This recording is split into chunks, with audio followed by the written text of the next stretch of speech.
Welcome to the Sports Card Talk Show. Sports Card Talk Show with Kevin Anderson and Lauren Walker, the Skull Brothers. All right, welcome to episode 173 of the Sports Card Talk Show. We have a roundtable discussion today.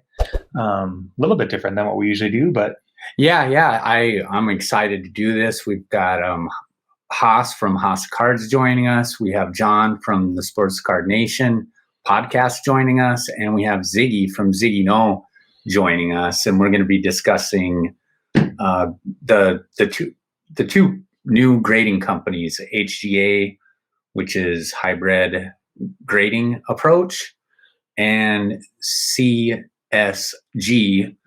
which is short for Certified Sports Guarantee.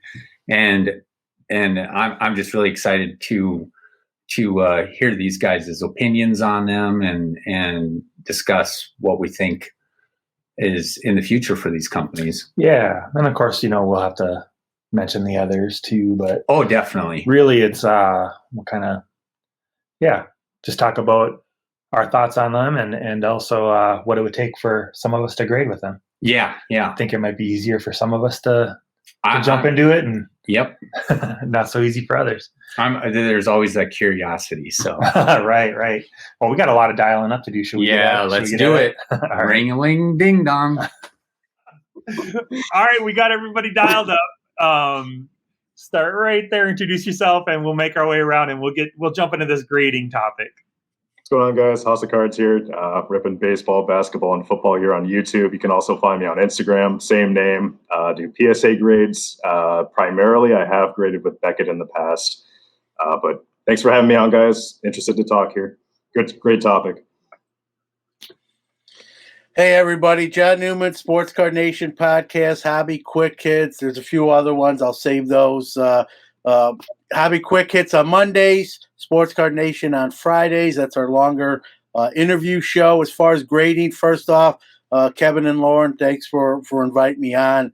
As far as experience in grading, probably close to 30 years, 4,000 cards around that subbed with what people would consider the big three, although we're going to talk about that. That may change. That's PSA, Beckett, and SGC.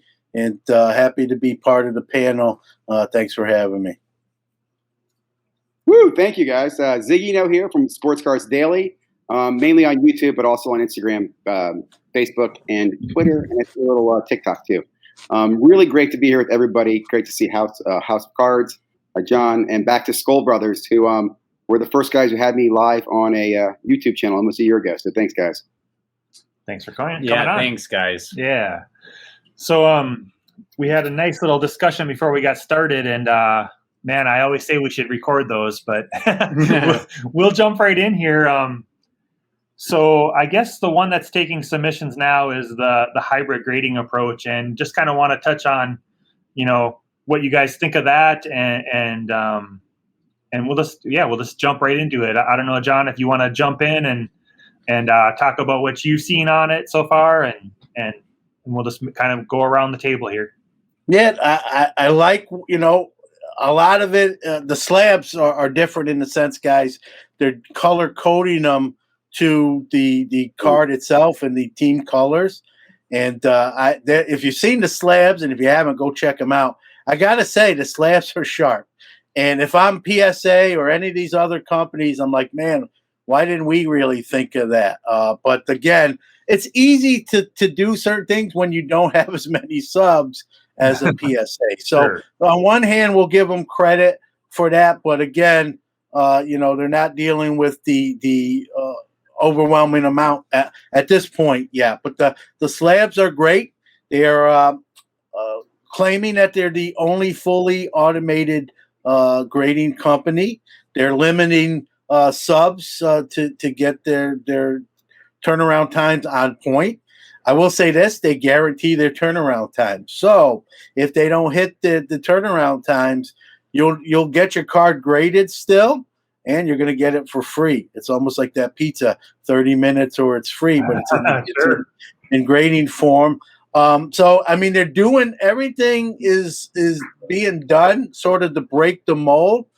And like I said, even before we came on live, I mean, I just want to see, anyone can say whatever. I can say my wife won the Miss Universe pageant 2 years ago, but you got to see, I want to see the automated, I want to see proof of that and what the process is, even not just the proof that it's being done, but what does it look like? How does it work? Why should I send my cards there and not to, someone else? There's no shortage of competition now, but why are you now better than what we already had?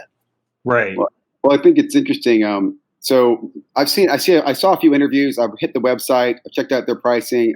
First thoughts that came across my mind are, well, I shouldn't be surprised, right? How many of us have been sitting here for the last year or 2 years complaining about grading and going, yeah, anybody could do this. And somebody finally said, you know what, anybody can do this. So I applaud the gentleman for starting this. If you listen to his interview, he will tell you he's returned to the hobby, I think in 18 months. He's an entrepreneur, right? Father of 5, business-minded person. And really, he basically looked around and sees everybody standing in line and goes, well, why is everybody standing in line? And they go to put their card in class and he goes, well, I can do that. And what he's doing, guys, is he's leveraging PSA and BGS he's looking at how they've graded 10s and 9s in an algorithm to use that to compare how he does his grading. So he'll tell you his process is basically leveraging those 2 primary graders. I think it's interesting he only mentions those 2. He doesn't talk about SGC. At least I didn't hear him talk about them. And again, what I think is great is that he's taking the hobby approach there with the color slab. So one other thing I think to myself, if I'm Nike, if I'm Fanatics, why wouldn't I do this? Why wouldn't I buy him and then start putting, you can get your card label and I'll put the Bulls, Bulls logo on it because I've got licensing from the NBA. This expands the market in so many ways right now with what this gentleman's doing. I think it's great. As a guy who makes money selling cards, I'm not running to do this right away, though, if that makes sense. I think this is great for collecting. I'm super excited what's happening, but I'm still sending my cards to PSA. Yep. Right. I'm the same way there, and that's kind of what the dilemma that I'm in right now is. I appreciate what they're going for here with the automation. That's fantastic, especially that guaranteed turnaround time. That's awesome. That makes me very interested to get started. It comes down to the resale for me, though. As someone who opens up a ton of wax, a ton of new wax, older wax, it depends on the resale because that gets me my next box, that gets me my next rip, that funds me basically for future episodes, for future videos. So obviously they're brand new. The prices that I've seen so far, they're very limited, but they've been pretty good so far. I don't know if it's just because, you said, the slab is so interesting and unique and new that it's some of the sales have been higher so far than PSA, but at the same time, they've also been lower. So it's all over the place right now. It's just such a new company for me. For now, I'm going to stay out and just kind of watch it as someone that continues to wait in line at PSA for months and months on end. I'm already pretty invested, I guess, there. So I've got to wait for those to come back, I guess. I was super curious to ask you, Haas, because I kind of knew, you had mentioned that, well, gosh, I don't know that I'm going to use them. And that's kind of why I wanted to have you on, because I'm like, would the turnaround time interest you enough? Or, I know the Zion Disco was going for about the same price as the PSA. I know a Lou Bob is going for the same or more. I was listening to the Pack to the Future guys, and they're watching that one because they're all going to do a couple of cards here and there.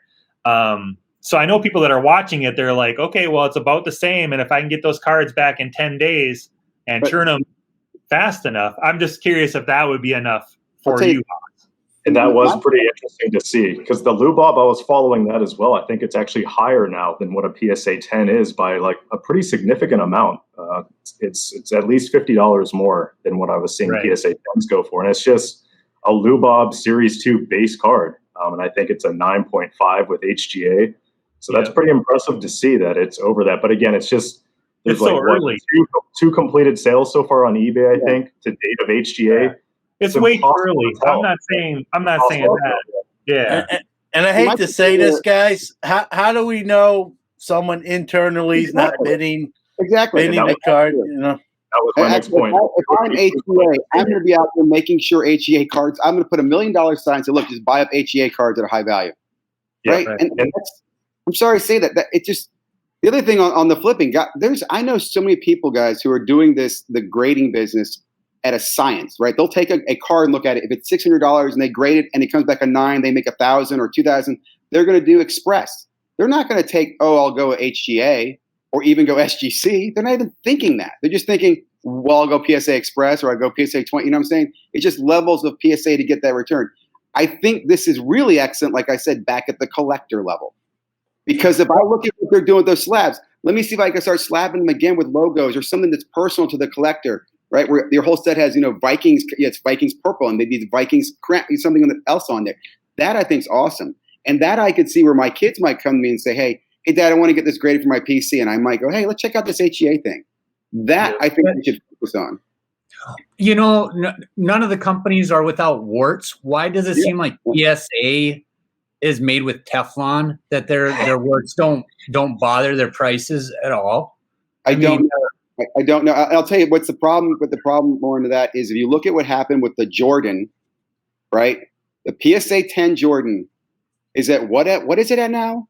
Is it 300,000? Like 350. 7 something. That was 2 of them, wasn't it? That's two of them sold for over 700 together, and then one like 350. If it's at 300,000 for a freaking card because it's in a PSA holder, that is what is making this crazy insanity in this world. Because if you look at the BGS market, there's not even close. So because of that, everybody's going to chase, and it drives me crazy, man. I had 30 cards come back from PSA this week. 20 of them are 9s, 10 of them were 10s. I can't give 9s away, and they're great cards. And 9s are really 9.5s and stuff. So I won't even argue that market.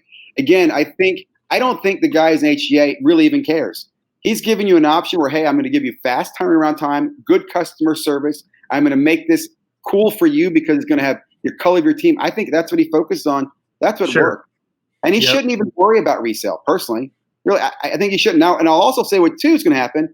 Just like with GMA and everybody else, we're going to go out there. We're going to be buying up those cheap HMA cards. We're going to be cracking them and sending them off to PSA, right? If you put up a 9.5 or 10, hey, great, it's been pre-screened for me. So now I'm going to crack it. I got a better chance of getting a 10. So he's actually providing a pre-screening market as well, Yeah, to answer your question of why is with all some of the wards, how are they doing so well? It's just the hobby standard. I say we, meaning the hobby, has just made them number one, and it would take a major, they've had issues, but it would take something. Probably would take arrest. There was talk at the National in 2019 that there would be some arrest maybe coming. There was 43 subpoenas. Nothing at this point. Nothing has come out of that that I'm aware of, and so it would have to take something really that looks bad, criminal, where even the other companies can say, "Listen, our guys aren't in the back of an FBI unmarked car." All right, well, so I would say there are other changes, guys, because if you look at where we were a year ago, did anyone? I mean, really, a year ago we didn't have the pandemic really start, right? And PSA and BGS, PSA had the lead, but BGS had a pretty good market share. A year later now PSA gets sold for nearly $1 billion. No one saw that coming. I mean, no one saw that coming, right? So because of that, I look at things like CSC, right? Who's doing that CSG grading, the Comet company who's now doing a grading business. Well, a large chunk of their business is the coin business. And if you follow the PSA acquisition, a lot of PSA's revenue is coins, right? So there's somebody who's basically, their competition got $1 billion valuation. You don't think CSG shareholders internally aren't sitting there going, hey, you know what? We should have a valuation similar to that, right? So my point is, don't be surprised if there's some disruption in the market, right? There could be another person who comes out who looks at this grading and does it with technology. I think what's great is it makes it exciting to me, right? Because there are more options. It does take a little pressure off the grading because those people who do want to grade for their PC have something else. CSG's out there now. SGC's out there now. So I'm excited basically on what this is going to do. And I'm also eager if PSA is not the leader. I mean, I don't love PSA because I haven't invested in PSA. I love PSA because I make more money off PSA. Right. To me, I don't like the color red, especially. I've never really cared for PSA slabs. They just don't. Listen to how ironic that is.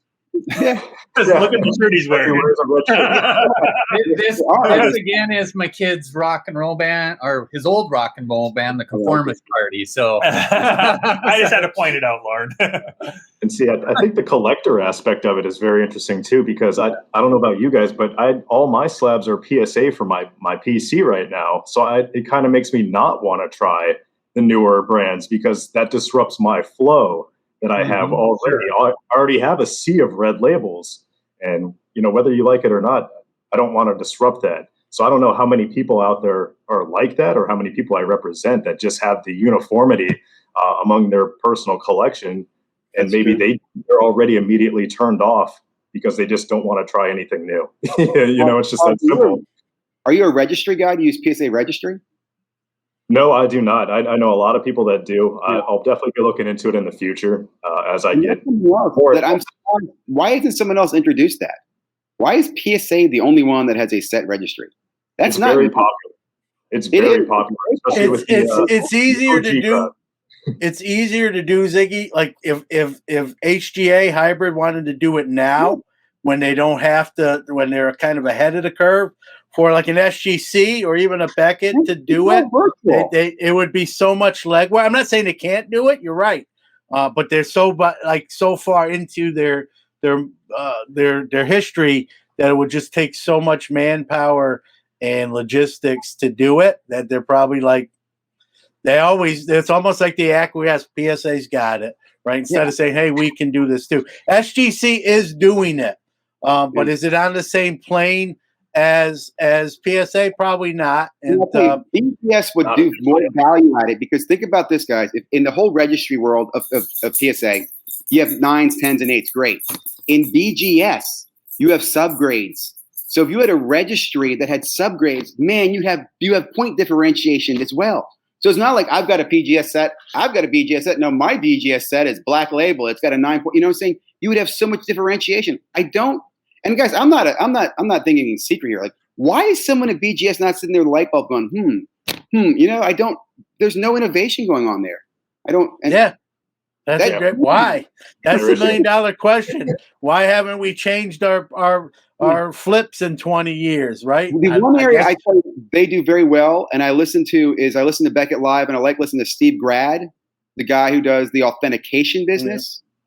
One takeaway I got from him last year was, and I know you mentioned about fraud and arrest, he basically said, look, there's no money in law enforcement in giving a rat's butt about what's going on in fraud and authentication and memorabilia. It's just not there. It is so low on the totem pole. Like, they don't care. You know what I'm saying? You can be down the street signing Mickey bets all you want to. They don't care. It's not going to happen. And he's talked about cases where there's been a lot of evidence and they'll get shut down, but the police aren't coming in to throw people away in prison. I think there was an arrest a few years ago that made the news, but even that, the guy was like in a white collar federal crime prison, didn't serve the whole term. It's just, we have to realize that the fraud that's going on just isn't getting the attention. The only people really losing are the users, right? There's no. Well, with that though, I can understand why. I mean, sharks are taking advantage of idiots whenever that's happening, and the government's like, well, you got it coming to you. We need to take care of the violent crimes. That kind of. I personally don't know that law enforcement should be chasing after these fraud people. Well, the thing is, you need something about it, because the reality is, if it becomes something where I'm writing checks and I'm defrauding people, there's a lot of crime that's white collar. Right? This is very similar. Yeah. But the reality is, it doesn't hit their radars because it's not impacting. It's not impacting grandparents' retirement accounts. It's impacting guys who are complaining about their baseball cards are fake. Like, oh well, you should have got a fake baseball card. There's been a. So when that enough money gets, like, if there's a big fraud case that ever comes out where somebody loses enough money, maybe that will get attention. But Steve Grad's comments in some of his shows have just been, there's not enough attention there in what's going on, because I've said to him, well, do you continue to see all these fake autographs? I said, yeah, we see fake autographs all the time. So the question is, well, why are there so many fake autographs? The answer is simple: because people are buying them and no one's stopping them, right? And he says how he cringes how, one thing that the card companies do very well for us guys is they do authenticate those autographs, right? When you're buying, non ones, that's something to concern about, right? So anyway, just something to consider is that there's not the money in law enforcement to really police this industry. Yeah. Well, the problem with the law enforcement, we've had cases, the Maestro case, that guy went to prison. But you touched on it, Ziggy. It's when it gets to a certain threshold of what the value is, where the fraud level is.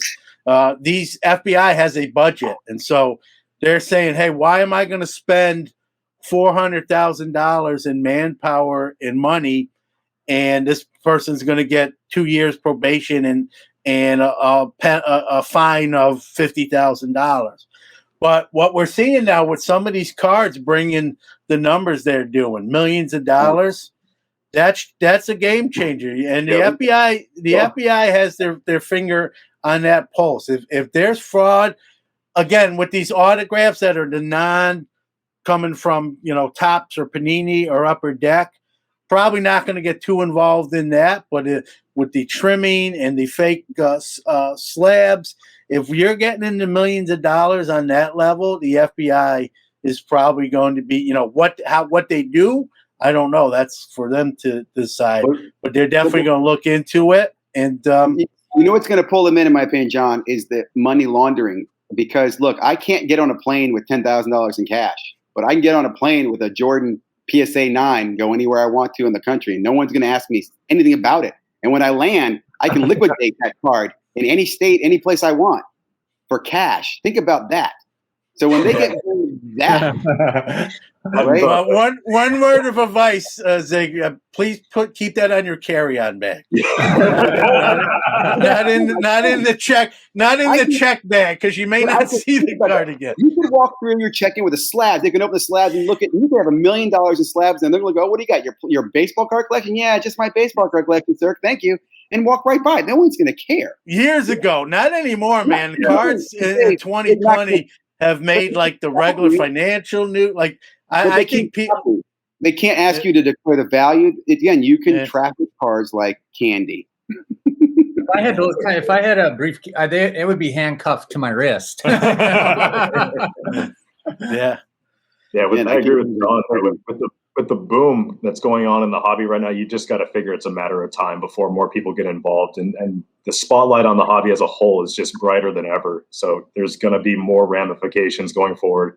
People are going to keep trying to cross that line further and further along the line they go. Something will happen down the line for sure. I mean, you're not going to hear something fraudulent in the news at any point in the somewhat near future, but you're going to see something big, I'm sure, down the line. Yeah, I've had friends, Haas, that aren't into cards that know kind of I am and what I do, and they're like, "Holy crap, what's going on with your hobby, man? Are you a million?" They think I'm a millionaire too. Like, can I have a loan? But so I think that horse is sort of out of the barn. I think if you were dumb enough to put a PSA 9 Jordan rookie into your checked bag. And that, even if that baggage handler, they do those random inspections and your bag gets selected and that card's sitting there, I don't think it's going to be sitting there when you land. I think even, trickle down. That guy's going to know, hey, a Michael Jordan card, I've seen this on the news. It's in this encapsulated in this thing this is who knows how much this was worth. Oh, it's in my pocket. I wouldn't even think about that. Oh,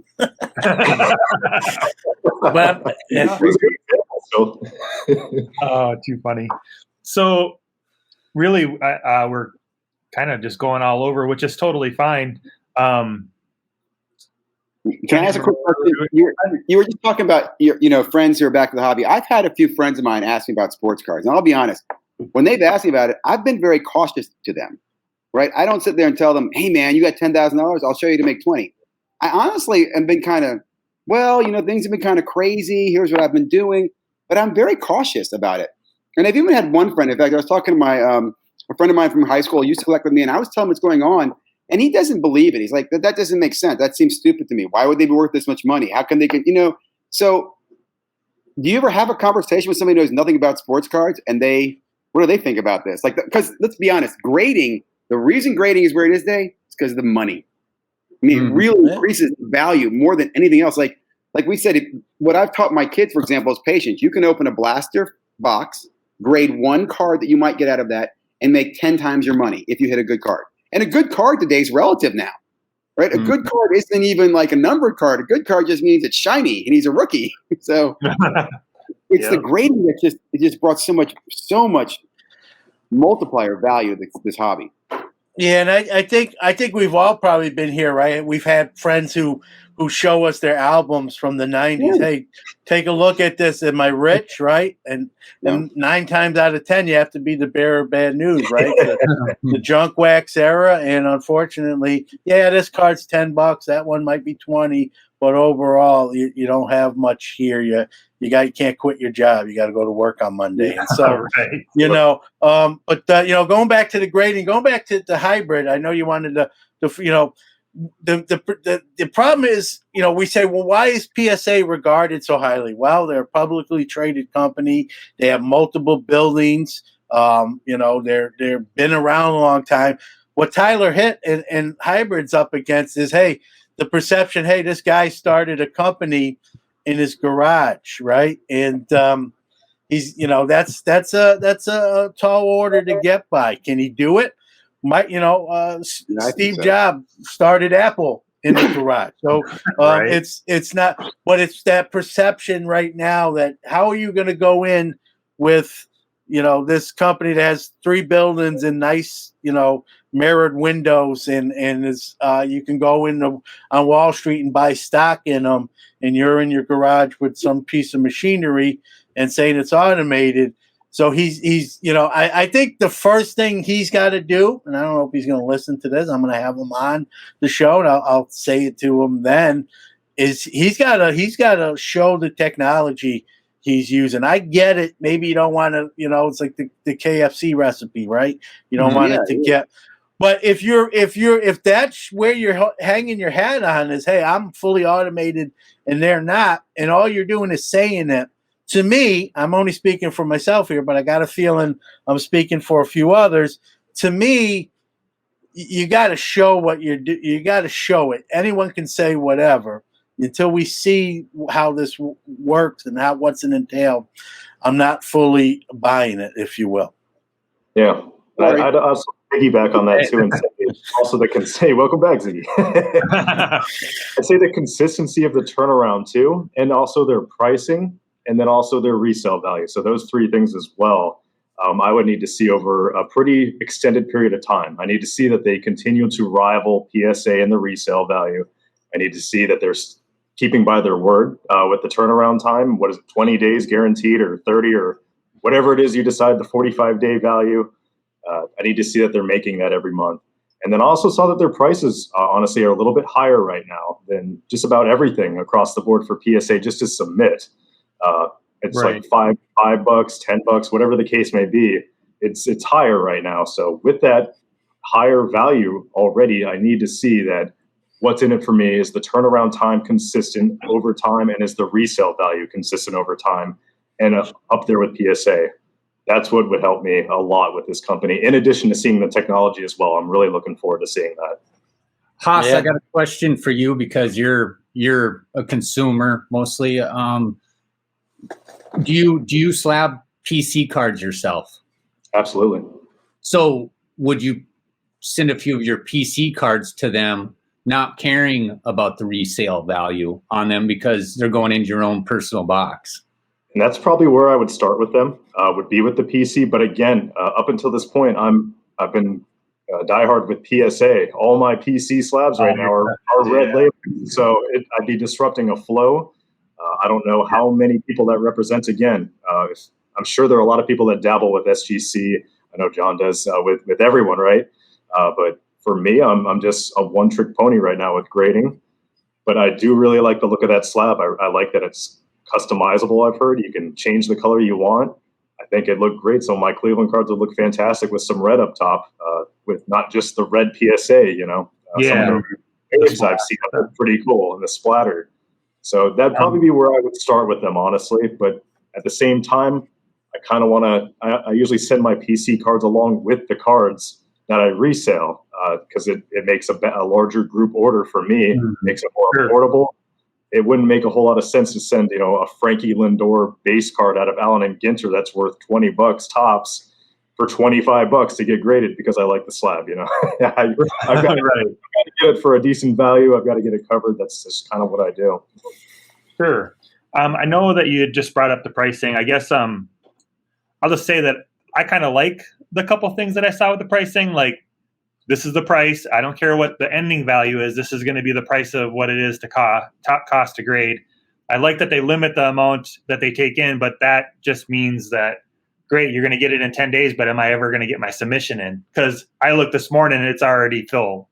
Yeah. I'm guessing last night it was full at 8:15 Central Time. 15 minutes after they started accepting, I'm guessing it was full already. Was anybody on their site last night and seeing when it filled? That was my mistake. I meant to, and I got caught in an auction.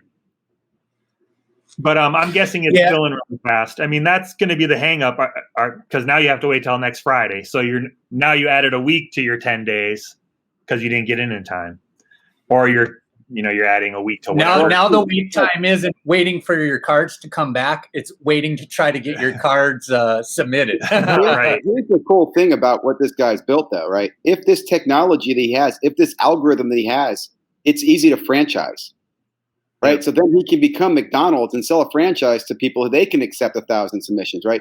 So that's what's cool about what he's built there, is that he has this ability that if that algorithm is acceptable, if people like it, and he decides to make it, sell it as a franchise or make it open license, that could take off. In fact, that's a great point. Just think you could just go down the street to your local HGA and drop off your cards and come back and we can pick them up. Yeah, sell the technology. It'd be like a Kinko's app. Like maybe Kinko's would have a store that, have a shop that you can go in and grade your cards, and they'd have a grading machine. But the thing is, he could franchise that, which could be interesting. And in Tyler Hitt's defense, I've never talked to him yet, haven't met him. Maybe that's why he doesn't want to show the automation. Maybe he's afraid that someone's going to steal it and not pay for it. Maybe it is.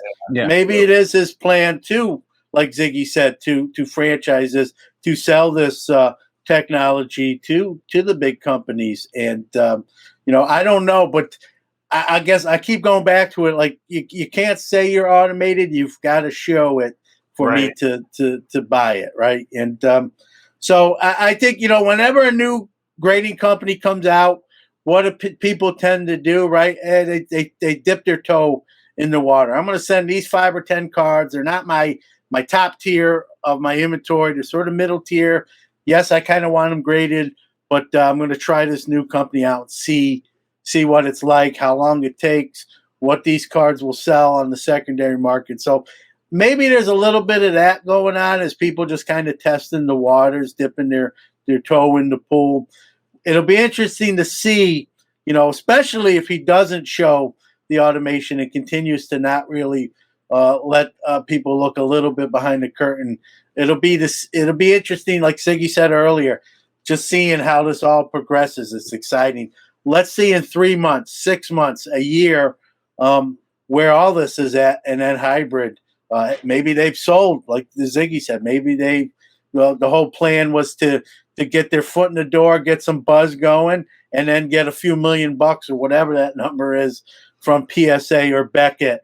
And if Beckett, you mentioned about a company buying, and if I'm Beckett, I'm looking at that like, hey, we need to change our labels anyway. Let's buy them, right? And boom, we can just say we bought this company, and this is what they're doing. We like it. Here's where we're going with Beckett grading. So there's so many. It's almost like a soap opera, guys, right? There's so many twists and turns. We don't know which way. Tune in next week to see what happens as the grading turns. It's funny that you bring that up, just because I want to say a month or two ago, I felt like GMA was starting to pick up a little bit of steam. And now GMA is completely dead in the water, I'm guessing. I hear GMA, guys. I'm sorry. With all due respect to GMA, the grading company, I'm thinking about the morning show, Morning America. And I'm like, I'm more of a, probably we watch Today Show more, so I'm not really a GMA guy. I've seen a lot of people using GMA, some kid collectors using them, and I've also seen people buy GMA to crack and crossover. Mm-hmm. I mean, that to me is the big one. It's like low hanging fruit. If you see a GMA 10, it's most likely a PSA 9 or better. So You're going to see those cards. Maybe. I cannot remember the guy's video. I cannot remember the guy's video, but I watched this guy's video, and he sent in a submission to GMA, and he was going to send it to PSA, but he had cleaned some cards, and I've never heard of this before. I always thought just cleaning cards, you take out your microfiber and you wipe it off, get the dust and the fingerprints off of it, and you put it in a card saver, you know. But this guy was using like turtle wax or something to buff out the. Anyway, then he found out that this is wrong, so he's like, "Well, I'll send them to GMA." GMA caught all these cards, so he's like, "I think these guys are a lot better than people think they are," because they sent them back to him as altered. So so his video actually said, "I think GMA is on the same level as the other graders."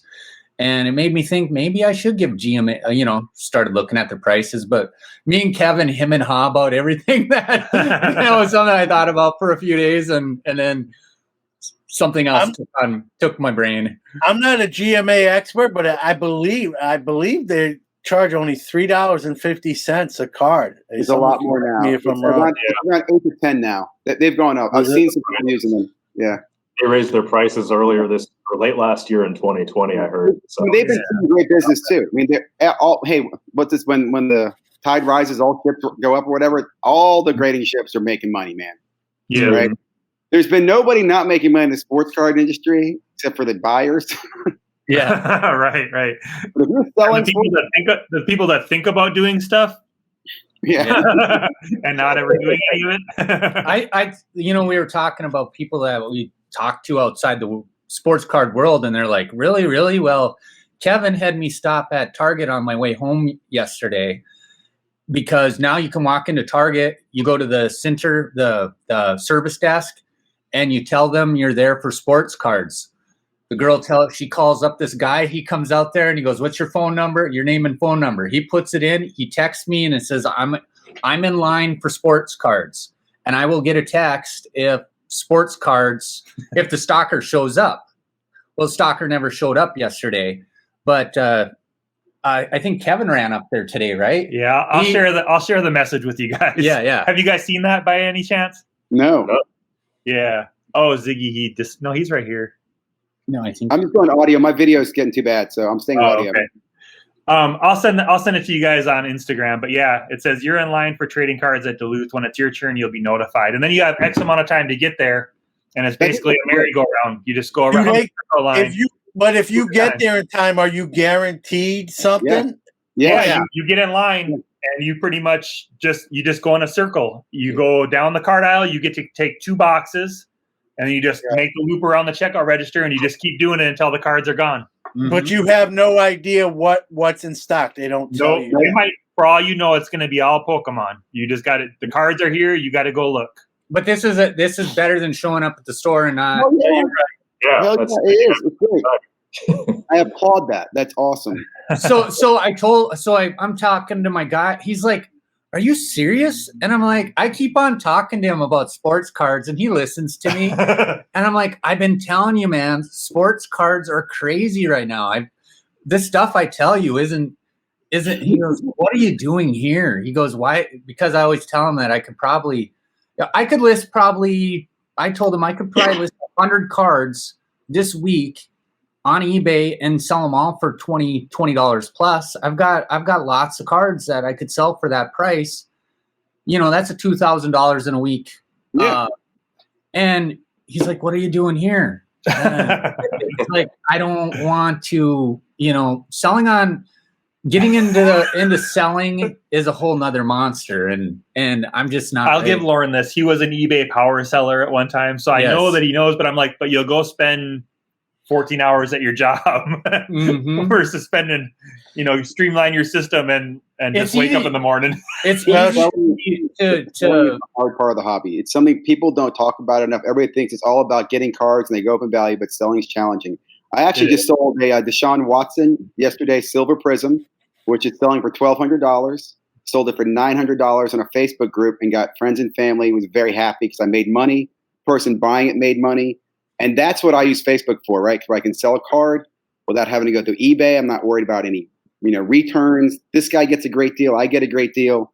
But selling's hard. It's not as easy as people think. Right. Yeah.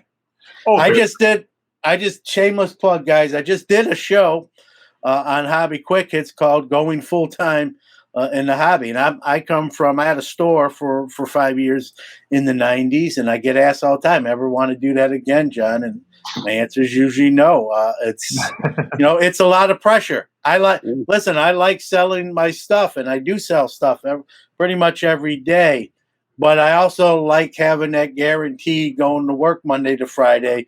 We forget about jobs, right? If you have a family, you got to have insurance, 401k, employee stock purchase program, right? If you do hobby full time, listen, it's fun. I will not argue the fun aspect, but there's also the pressure that comes in with that. Now is you don't have that guaranteed. I go in tomorrow at 7 and I punch in and I'm getting paid by the hour. If those sales, you don't get those sales notifications, right? Or if you're a store and no one walks in the store, that heat can start getting a little hot. You can start, it's some stress level. As much fun as it is, now it's becoming more stressful too. Yeah. And so some of that fun, it's like a balanced scales, right? So it's 100% fun when you're just doing it as a side hustle, but now it's the only thing you're doing, and now this kind of sort of happened. And I just want to say, John, great episode. I did listen. It was a great episode. Okay. Well, you do a great job. So I just wanted to point out that every once in a while I come up with one. I don't know where to leave comments for you, but yeah, we do listen. So all right. when I asked you, when we were thinking about asking this group of people to be on the show, you were talking about grading, and I'm like, great, he's going to think that we're asking him because you were just talking about it. But no, I mean, listen, grading is a huge, I don't even care. Like there's an aspect of the hobby. We all know it, guys. That if you want to call them anti-graders, grader haters, whatever term you want, hashtag it, right? That really are don't like grading. They think it's a money grab. Some of their points are probably not wrong, but like Ziggy said, hey, I want to make some. That's why I grade. I want to make some money. Haas. Right. I think I don't. Some people will shame you for that. We're being honest about it. Like, listen. Yeah, right. When did America not become America? When free enterprise and we sell cards, right? What are we mostly doing with most of the money, right? Putting it right back in the hobby. Haas said that in his, So I don't feel bad for saying, what I tend not to do is I don't always advertise how much I make or if I sold this card, because people really, I don't care. I'm a big boy. I'm not worried about, I don't want to sound rude, but I'm not really worried about what Jim in Dubuque, Iowa, hates me because I sold a card for $1,000. Like you could have done, if you would have sold it, I would have said, hey, good job, man. Congratulations. What are you going to buy? Right. But some people aren't on that level, Sure. I just want to kind of go back to, just thinking about the grading thing. Cause I guess I'm just going to say that I am going to try them, but I tried SGC. I'm not opposed to using any of them, but the thought of when we went through our deal with SGC, it was 4.5 months or whatever, which I kind of knew that going in, but I don't know. To me, it was just like, I'd rather wait on HGA and hit the window, and then great. If it comes back, I'm going to do 99. I'm going to do 10 cards. 9 of them are going to be PC, and 1 will be that I'll be willing to consider to selling if it takes off. Because I also don't want to be, oh man, 7 months ago I should have been doing that because they're all worth 25% more. I don't want to be sitting like that either. Well, SGC that. Where SGC dropped the ball is when PSA and Beckett were closed. Mm-hmm. They were open, being in Florida. Yeah. They definitely went on the ad campaign, and hey, we're open. We're the only one open. They saw an opportunity. They did the smart thing, but what they weren't prepared for was the intake. They got caught. Let's be real.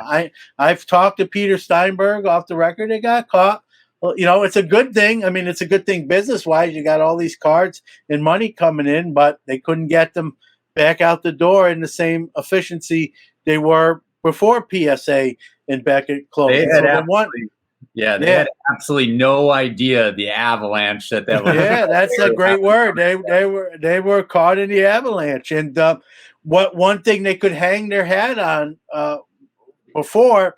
Now they couldn't use that anymore. That was the one thing they could trump up there, and now they didn't even have that anymore, and it hurt them. And so they got some work to do. They got something coming. I honestly don't know, but I've been informed that they with SGC something coming in this month or the front end of March. What it is, guys, I know that sounds like a crappy tease, and thanks for telling us nothing, John. I've just been told from them we're going to have an announcement. We want to, so what that is, I don't know. If we can all speculate what that might be, but we'll see. So let me say, if I can make a comment on the SGC thing. Oh, sure. I want to say from the beginning, okay, I never was surprised, right? And this is what kind of bothers me. For them to say they were surprised actually is insulting to us. They knew they had this window. They knew they were going to get lots of people. Their biggest mistake was not communicating, okay? And again, I'm an old man.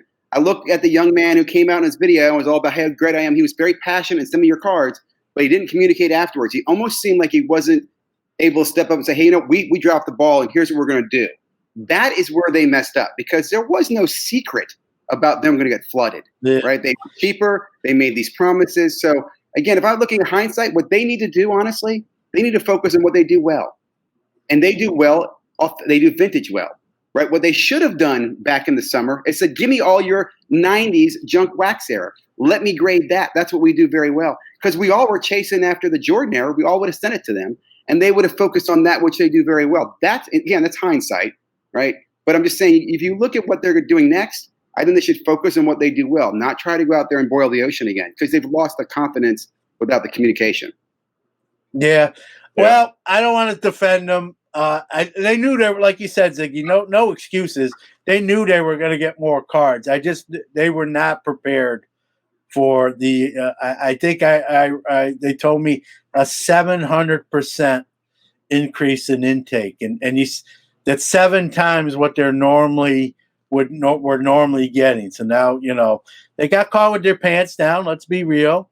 Like you said, Ziggy, could have they maybe come out and been more upfront about it? Sure. I can't not criticize SGC. We just criticized Beckett for not getting ahead of the fake slab scandal, right?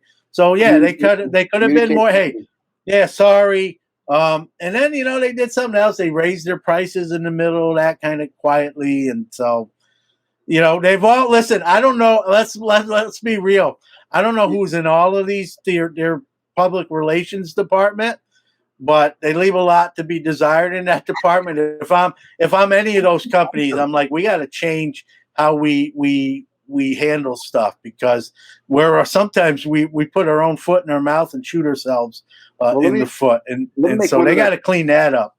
Let me make a quick comment, John. If I think back to 2020, right, and all the customer service issues I've had, we had a lot of customer service issues in 2020, and everybody used COVID as an excuse, right? The one company, in my opinion, did a great job, but at least communicating to me was StarStock. StarStock would at least communicate to me. ComC stopped communicating to me. Panini, I can't get responses on a redemption from them. Topps, they can't answer the phone to tell me where the cards are. These guys all just disappeared, right? So I laugh because I'm with you, because I've had to say you're right. I think, not to pick on just Topps, you call Topps up and they just keep you on hold. They're waiting for you to hang up. So one time, this is a true story. I didn't need my phone. Like I had nothing. I literally was on hold. I just put my phone down, and 4 hours later, I picked it up. The hold music is still on.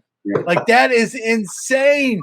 Like, I was more insulted they just didn't hang up that they actually kept me on hold for 4 hours. So Ziggy, you're preaching to the choir, brother, man. And it was easy. It's easy to use COVID. We're short-staffed. We don't have everyone aboard to use it. But listen, their customer service wasn't that great in 2019 either. It's just now, hey, listen, we're everything going on with the pandemic. We're hurting. But yeah, and why do we think? I know we're going off on a little tangent, but why is customer service bad? Because we still pay. Right? We complain about I'm throwing myself under this bus, right? We complain about tops, or we complain about the wait times at all the grading companies, yet we're still sending stuff in, we're still buying boxes and packs, and they know it.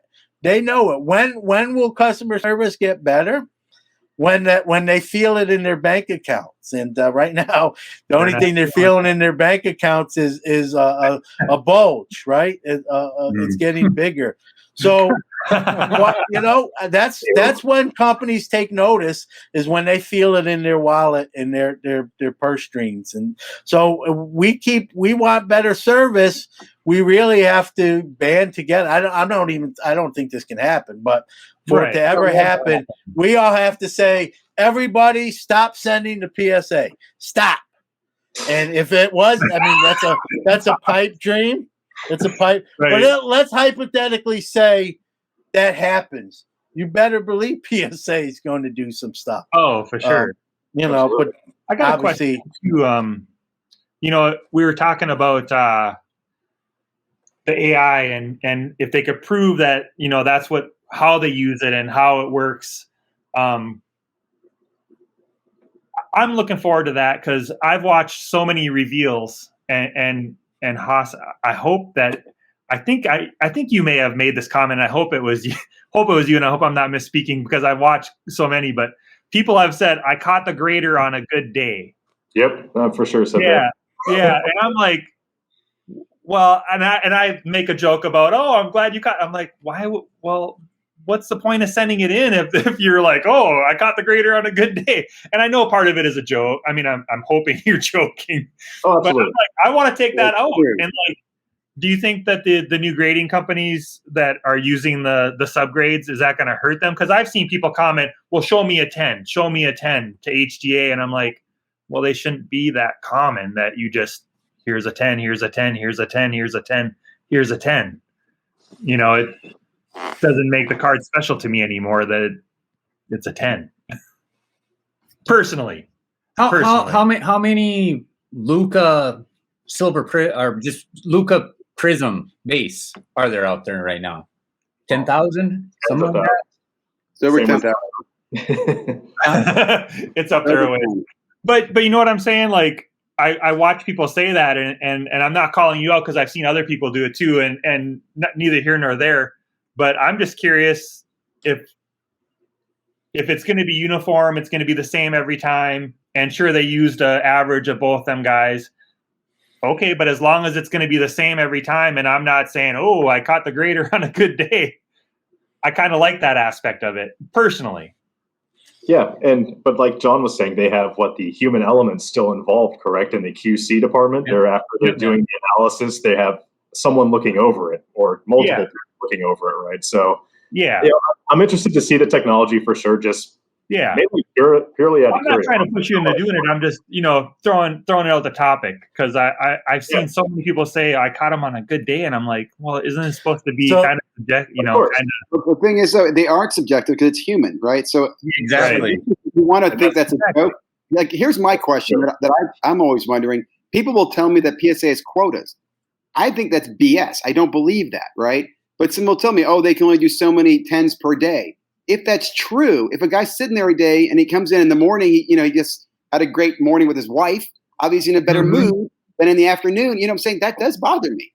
So it's true. And it's true, guys.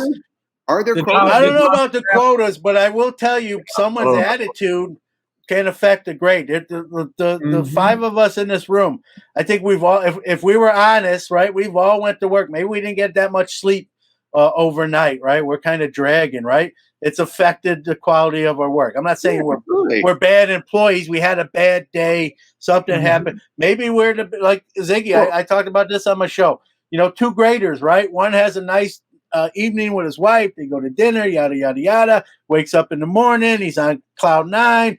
And, hey, this card's either a 9 or an 8.5. But, man, I'm feeling good. It's this guy's lucky day. He gets the 9, not the 8.5. Other guy, right? He's eating breakfast. Wife says, hey, man, you got to, we're a little short in the bank account. What's your problem? You need to work overtime. They get in a fight. Why don't you work? Why don't you put in for more work? They have a fight. He goes to work as a grader. He's in a grumpy mood, right? Same situation. Cards 9 or 8.5. With an 8, slap him, right? So to say that doesn't happen, I think, of course, the grading companies are not going to say that happens. Hold on. Here's even a simpler. Put this human nature in. Okay, I've got a BGS 9.5 Jordan rookie. Guy wants me to cross it over.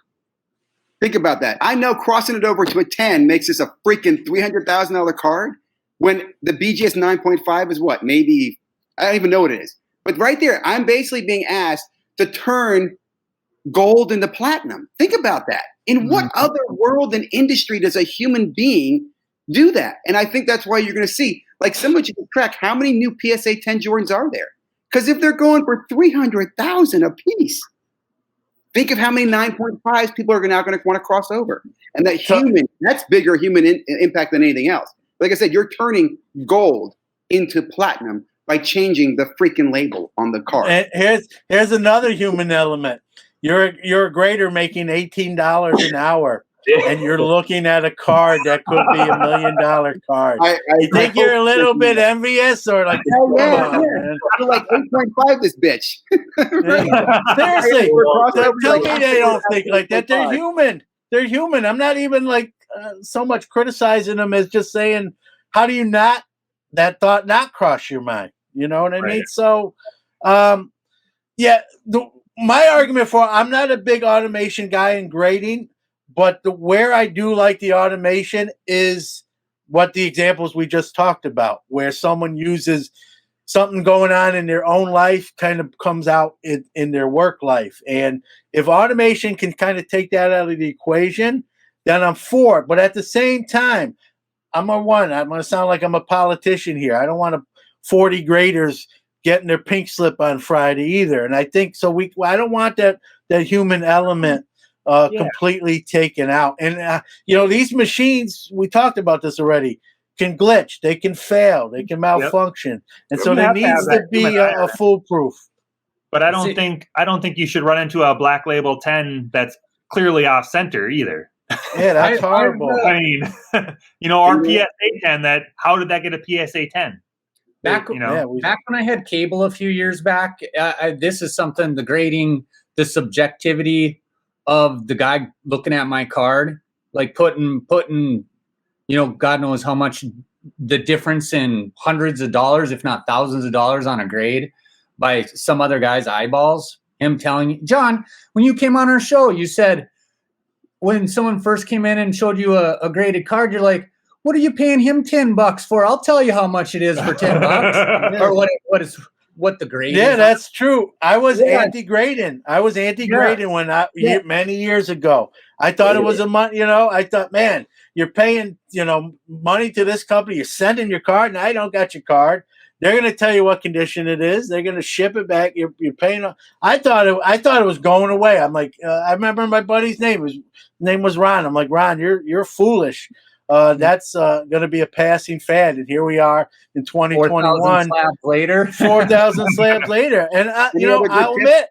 Any other good tips for the future? Anything else? I was wrong.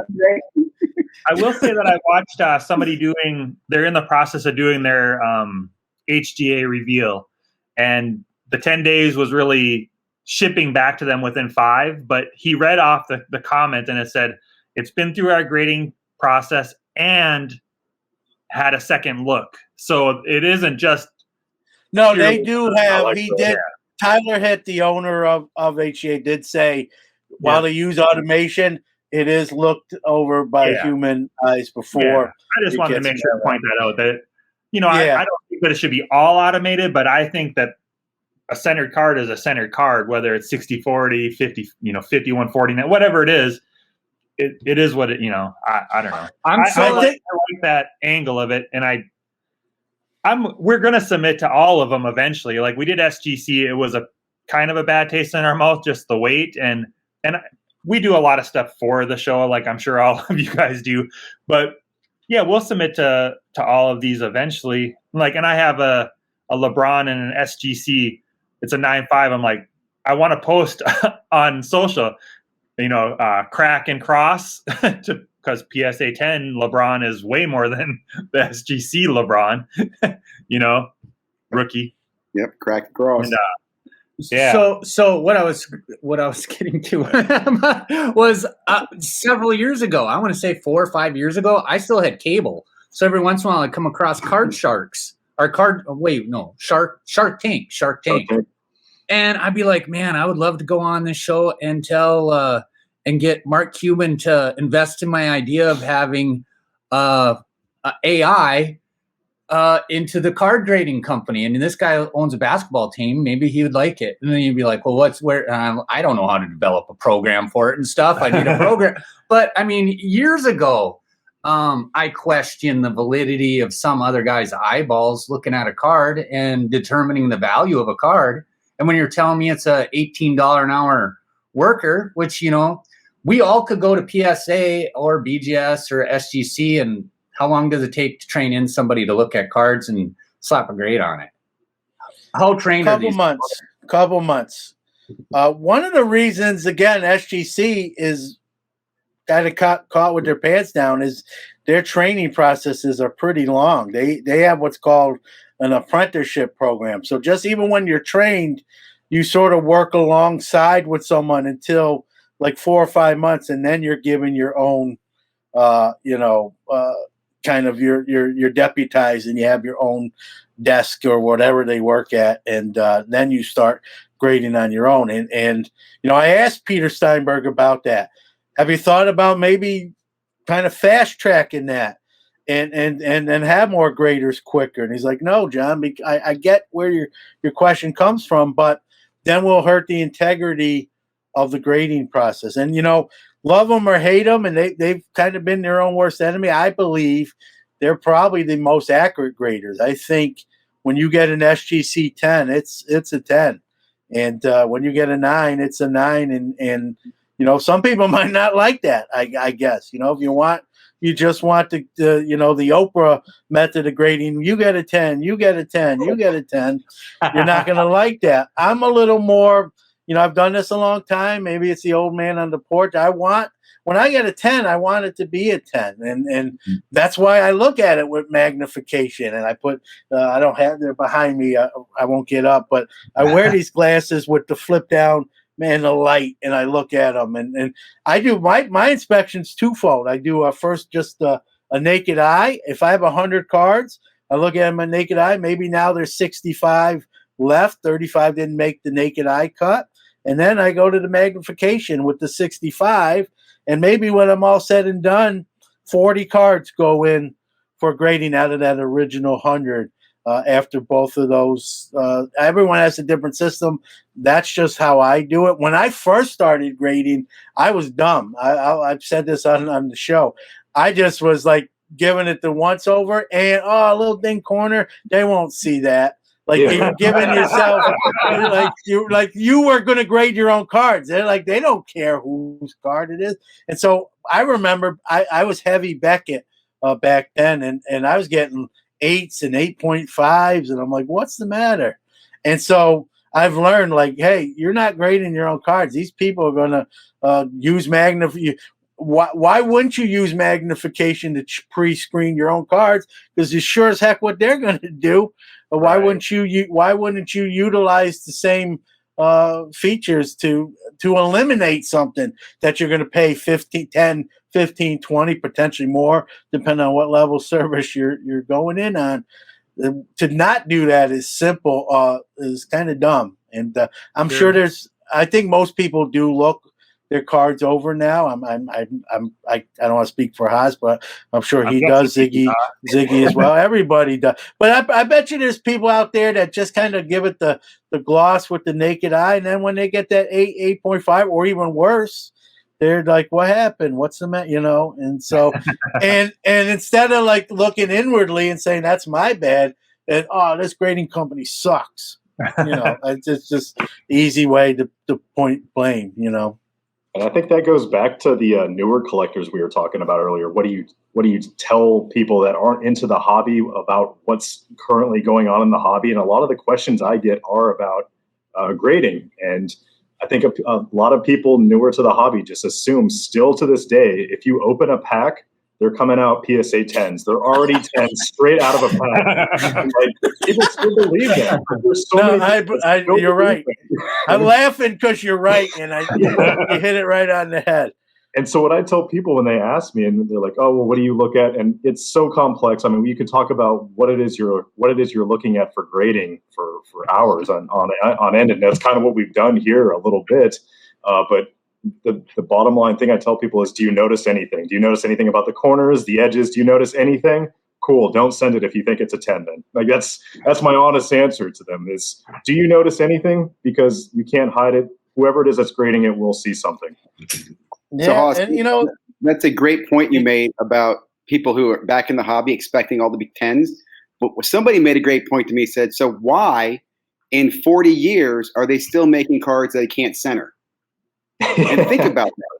When you look at manufacturing, we have accepted again the fact that, I understand corners can be dinged because you get the autographs on them. But when these Prism cards are coming out and they can't center them and they have these print lines, that's really on the manufacturer, that they are so lazy in the manufacturing. And also there's no competition, so they don't care.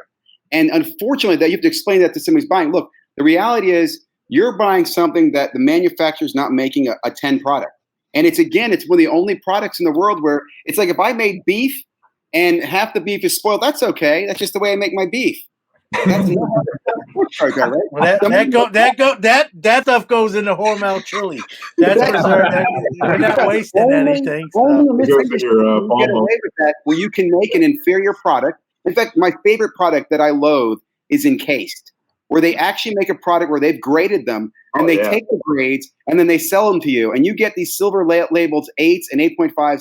I'm thinking to myself, think about this. It's like any other industry where you're basically showing that you're the person who bought your work. Hey, look, I got a C. Are you proud of me? It's terrible. I think it's embarrassing. We buy that product. But again, manufacturers are lazy. Centering. They should be able to center. Every card should be a 10 on centering. There's no reason in manufacturing today they cannot do that. There really isn't. No. There's no excuses. You're right. It's QC, and people don't realize that. I think I'm assuming all of us in this room do. Maybe someone listening doesn't. A lot of people think Topps and Panini's like prints their cards in house on site. That's not what happens. They have. They're it's the name of the company's escaping me. And matter of fact, most of Panini and Topps's cards are actually printed in the same building. So that's like that would be like Burger King and McDonald's cooking in the same four walls, right? I always thought that always struck me as odd, and so I don't know if Topps or Panini are sending their people to that building and say, look at these things as they come off the presses, pull out a sheet. You see a bad sheet, print lines, the centering's crappy. Pull that sheet out. They don't. And so that's the problem. It's the same facilities. Interestingly enough, that game tokens are printed. Lottery is printed because they're secure facilities. So they meet certain requirements for the employees coming in and out, right? So they have some certification or security requirements. But you're right, it's the same facility because me as a contractor, I just want access to your secure printing facility to do this print run, which is also why there's myths about companies reprinting. Companies do not reprint cards, right? When Optic comes out, they print Optic. They don't go back 6 months later and print Optic again. When you see another wave of Optic hit the retail market, all that is, it's distributors who've been sitting on the product, right? Because again, they're not going to go back and pay a contractor to reset the line to get printing back for Optic. And again, if you understand this business, Like you said, they're sharing printing facilities. Printing's not important to them. It's not their own business. It's not their own. They're not making 10 products. They don't have to, right? People are buying whatever they print, right? They're literally printing money. So, but here's my thing. Then Topps and Panini. I mean, it's easy for me to play armchair Topps and Panini. Then Topps and Panini should have a full-time employee. They should have an agreement with that printing company. We're going to have our guy. We want to look at the product coming off the roller and make sure that none of that damaged, none of that off-centered stuff, none of that, any damaged stuff, print lines. We want that redone. And so when that final stuff that gets packaged and cut and put into packs and boxes, we're going to sign off on that. Our guy, our woman, whoever, right? Doesn't matter. There's no reason for these guys to do any of this stuff because there's no competition in their industries. You're right. I think that's the problem. Again, I've always said that the biggest problem in this hobby is there's no competition in the sports. There needs to be at least 2 licensees for every product because that would also destroy the print run. It would make, again, if I'm competing for your basketball dollars, I'm going to make a centered product. I'm going to show you how I've invested in making a product centered because I own my print line. And I do. You know what, John? I hired a guy just like that here at my company because I'm competing. But if there's no competition, I'm never going to do that. And again, there's no competition. People are going to buy whatever I print. So no, it's true. I think that you hit it right on the head. Like, that's why it doesn't happen. But if I was a new company, that's something I'd be. We talk about new grading aspects. If a new card company was to hit the market, which is super difficult, easy to do grading than to come in. Plus, it's laziness on the leagues themselves too. The NHL, baseball, football, basketball. They are aware, but they rather charge Panini more money and guarantee, hey, you're going to be the only one we give a license to. It's going to cost you this, and then they only have to deal with one company. I don't think that anymore, though, John. I think that was a story we could use years ago, but with the popularity of the hobby today, I really don't think they're aware. Even the sense of, again, we're going way off topic here, but if you look at the economic impact of a sports card, right, it ripples more than anything else in this market, right? When you package a card, you sell the card, it goes to a breaker, it gets graded, it gets resold. They don't have any idea of the size of this market. If you went to any commissioner and showed them the opportunity of this market and said, not only is this market big, but you can grow your market. You can include more investors, you get more kids involved, more people involved. If you make this a competitive dual license market, every one of them go, hell, I can make more money because they could. If they're getting $30 million from Panini, they would still get $30 million from 2 companies. There's no doubt it's about the money. It's about they're not aware. I think they do. I think they got enough people and smart people in those top positions. I think they know where the market's at. I just think they want to deal. I just think they want to deal with one company rather than 2. I just think they have to have less people in their office to deal with. But why? First of all, that's anti-American. Nobody promotes monopoly. like nobody will. Like even as a businessman, they sit there and go, "Hold on, you want me to continue to give?" What? So Panini can do, like, if they really knew the business, if they knew this, I honestly don't think if I could have coffee with any commissioner, I don't think there's any way they walk out there going, yeah, Ziggy, this is a great idea that we have exclusive licensing. Not a chance. I don't believe that. I don't think they're aware. And totally off topic, guys. I also have to step away because my dogs are screaming. I have to put them out. So I was going to say, I think we went way off of the grading thing, which is totally fair, guys.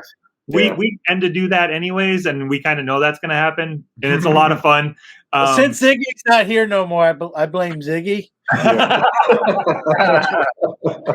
I think what we need to do is, I think what we need to do, maybe if you guys are willing, is in 3 to 6 months, maybe come back and look at this and see. Anytime. Everybody kind of keep an eye on it. We like doing these roundtables, and we got off topic a little bit, and we didn't even talk about certified sports guarantee, the CSG, but I think it's going to all fall into the same thing. Wait and see what happens. When we come back, we should all wear shot collars.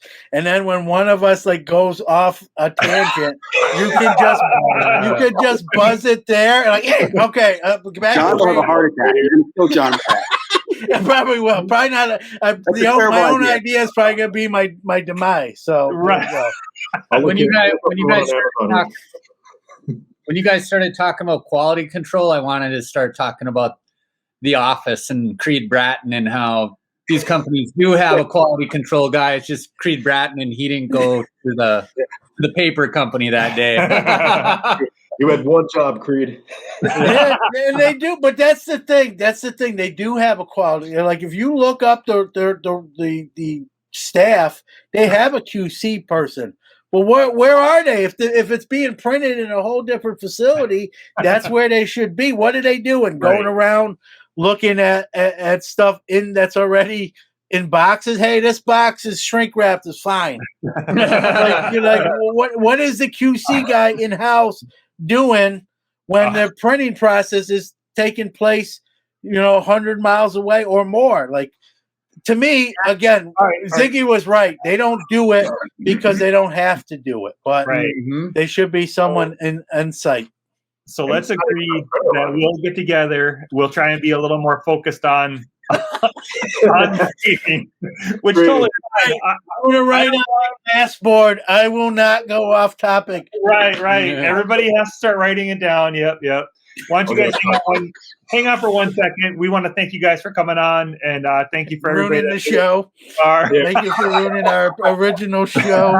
That'll bring up episode 173 to a close. Skull Brothers out.